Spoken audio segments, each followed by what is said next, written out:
Et direction pour commencer le front ukrainien où l'armée russe se félicite de progrès. Au lendemain de la réélection de Vladimir Poutine, Moscou revendique la prise du village d'Orlivka. Malgré des pertes importantes, l'armée russe avance lentement dans l'est ukrainien. Une dernière victoire au prix de lourdes destructions, mais aussi qui met en évidence les difficultés de Kiev, notamment en termes de besoins urgents d'armes et de munitions.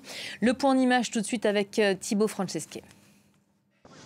Des soldats ukrainiens qui s'entraînent à piloter des drones, peut-être la clé pour reprendre l'avantage sur les Russes. L'Ukraine doit se rendre à l'évidence, son adversaire dispose d'un avantage numérique en termes de troupes, alors Kiev peut tenter de dominer sur le plan technologique. Les drones sont notamment utilisés par les Ukrainiens contre des navires russes en mer Noire pour attaquer des raffineries, faire du repérage ou détruire des chars facilement. Kiev a prévu de consacrer plus d'1 milliard d'euros aux drones cette année. Les chars coûtent très cher et ils peuvent être détruits par un drone à 500 $. Vous voyez la différence? Mais en face, les Russes aussi tentent de s'améliorer avec des changements tactiques, une marine renforcée ou la multiplication des fronts pour tenter d'épuiser les Ukrainiens, quitte à subir de lourdes pertes. Alors, pour contrer l'adversaire, Kiev a besoin de toujours plus d'armement et ces derniers temps, il se fait attendre. Les avions F-16 pourraient changer la donne. Ils devraient arriver en juillet. Des pilotes ukrainiens sont en train d'être formés. Mais l'aide militaire patine notamment du côté américain. Le Congrès bloque une aide de 60 milliards de dollars. Volodymyr Zelensky a rencontré un sénateur à Kiev pour tenter de le convaincre. J'ai informé le sénateur Graham de la situation sur le champ de bataille et les principaux besoins de nos forces de défense. Ils sont assez évidents, des patriotes, des F-16 et bien sûr de l'artillerie. À Ramstein en Allemagne, Européens et Américains se réunissent pour discuter de l'aide à l'Ukraine. Washington promet de ne pas abandonner Kiev. L'Ukraine ne reculera pas et les États-Unis non plus. Notre message aujourd'hui est clair. Les États-Unis ne laisseront pas l'Ukraine perdre. Cette coalition ne laissera pas l'Ukraine perdre. La semaine dernière, les États-Unis ont annoncé un soutien additionnel à l'Ukraine de 300 millions de dollars. Une aide temporaire en attendant le feu vert du Congrès pour débloquer des sommes plus importantes. Voilà, et pour aller plus loin, on retrouve tout de suite notre invité du jour. C'est vous, Jean-Paul Paloméros. Bonjour. Vous êtes ancien chef d'état-major de l'armée de l'air, ancien commandant suprême allié de la transformation de l'OTAN. Merci d'être avec nous. Plusieurs sujets à aborder. On va peut-être revenir d'abord sur les mots de Lloyd Austin qu'on vient de réentendre à nouveau. On entend bien les Américains dire aux Ukrainiens « on ne va pas vous abandonner, on ne vous lâchera pas ». Pourtant, dans les faits, l'aide tarde à se faire sentir. On entend ce besoin urgent des Ukrainiens réitéré à chaque fois. On a besoin de ces armes. Disons que par le passé, le déblocage avait fini par se faire, mais là, il se fait attendre.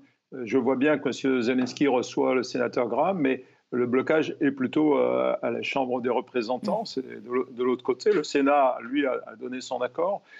Donc, on voit que cette partie politique interne des États-Unis est en train vraiment de donner la vie dure aux Ukrainiens. Et qui peut bloquer longtemps quand on connaît et quand on comprend le contexte américain. Il y a ces élections qui se profilent, mais en même temps qui ne sont pas pour tout de suite. Ce sera en novembre. Ça peut perdurer longtemps comme ça.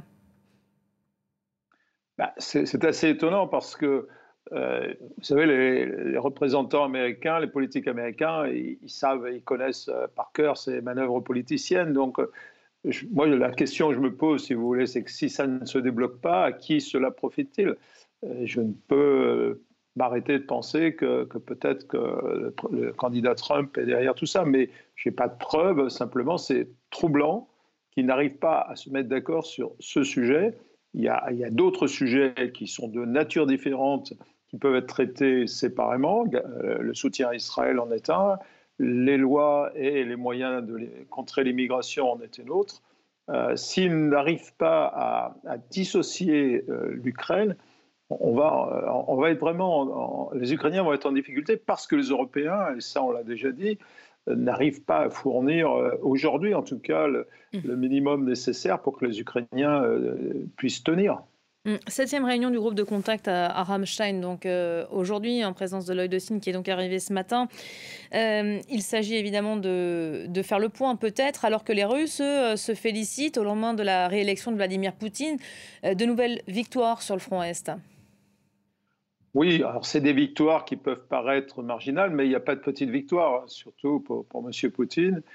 C'est des victoires sanglantes, hein, beaucoup d'hommes de perdus, mais enfin, ce qui est certain, c'est qu'ils mettent toujours une pression sur les forces ukrainiennes et que ça devient très difficile et que forcément, il y a une réflexion à Kiev sur la meilleure stratégie défensive. Il est clair que le temps va s'améliorer, donc ça sera plus propice au travail des blindés. Les drones, évidemment, c'est super ce que font les Ukrainiens, c'est vraiment assez exceptionnel et ça va marquer l'histoire militaire, ça c'est clair. Mais ça ne suffira pas à soi face à la masse et au volume de force qu'est capable de déployer la Russie aujourd'hui. Donc voilà, on en est là.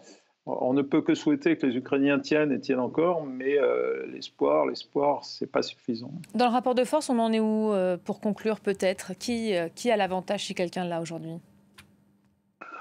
Il est clair qu'en termes d'armement, de munitions, c'est la Russie, hein, sur l'artillerie, y compris d'ailleurs face aux menaces solaires, face aux menaces aériennes. Les Ukrainiens n'ont plus assez de munitions d'armement solaire, hein, et c'est difficile de leur fournir.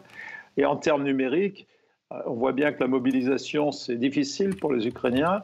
Donc là aussi, les Russes ont, sur le papier, en tout cas, un avantage. La guerre ne se déroule pas sur le papier, mais les Russes ont un avantage.